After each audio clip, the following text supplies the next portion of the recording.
Alors Valls et Hollande ont placé l'année 2015 vraiment sous le signe écolo, avec cette conférence en décembre. Alors les contributions des pays ont été déposées à la fin mars. On en compte 33 pour l'instant sur 195 pays. Est-ce que vous êtes optimiste, première question un peu large, sur la capacité de trouver un accord? Écoutez, j'espère qu'on en aura un.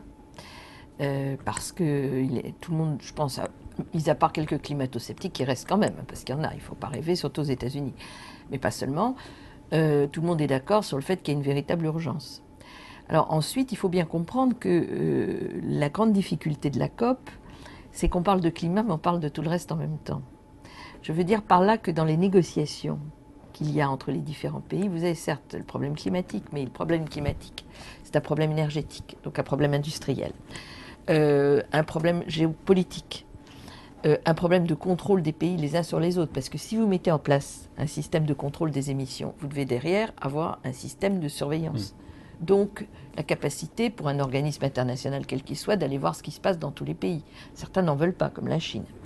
Vous avez derrière l'agriculture, vous avez la forêt, vous avez en fait toute l'activité économique.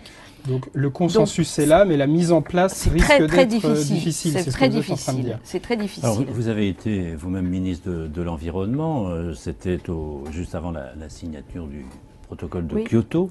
J'ai négocié le border sharing, c'est-à-dire le partage du fardeau entre les Européens. Voilà, donc vous connaissez un petit peu la mécanique. François Hollande, hier d'ailleurs, a dit c'est pas gagné, un accord n'est pas gagné, plus j'avance, plus je vois d'obstacles, je crois, il a dit. Qu'est-ce que vous proposeriez concrètement qui pourrait concilier l'exigence environnementale et l'exigence économique, notamment des pays producteurs de pollution et qui ont besoin de croissance? Mais si vous voulez, je pense que la réponse, elle est déjà en route, mais elle n'est pas en route au niveau des États, elle est en route au niveau des collectivités territoriales, elle est en route au niveau des entreprises, elle est en route au niveau des citoyens, et ce dans tous les pays du monde.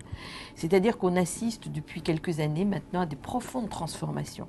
Quand vous voyez par exemple qu'en Afrique, les gens ont des portables, il y a près de 2 milliards de terriens qui ont un portable. Vous pensez qu'il y a 2 milliards de terriens qui ont un téléphone fixe? Évidemment non. Évidemment non. Donc ce qui veut dire que le 21e siècle est en train de passer directement sans que ces mêmes pays passent par les cases par lesquelles nous sommes passés nous. Il va en aller exactement de même pour l'électricité et pour l'énergie.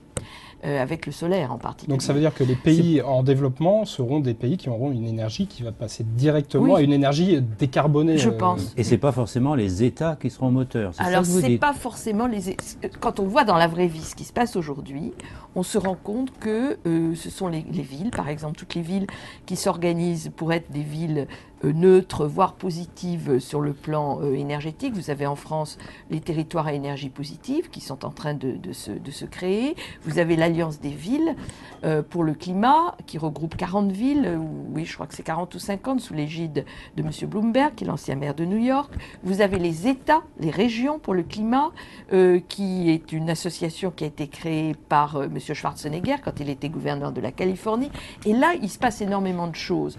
Peut-être moins au niveau des États. En France, d'accord, mais en Inde, en Chine, au Nigeria, là alors, vous dites c'est aussi... des cas, Monsieur Roy, c'est des cas très différents. La Chine est un pays qui est en train de faire sa révolution. En Chine, aujourd'hui, on construit plus de renouvelables que de centrales à charbon, ce qui est plutôt une bonne nouvelle. La Chine, c'est un très grand exportateur de solaire, on le sait, puisque ça nous a cassé notre marché de production chez nous.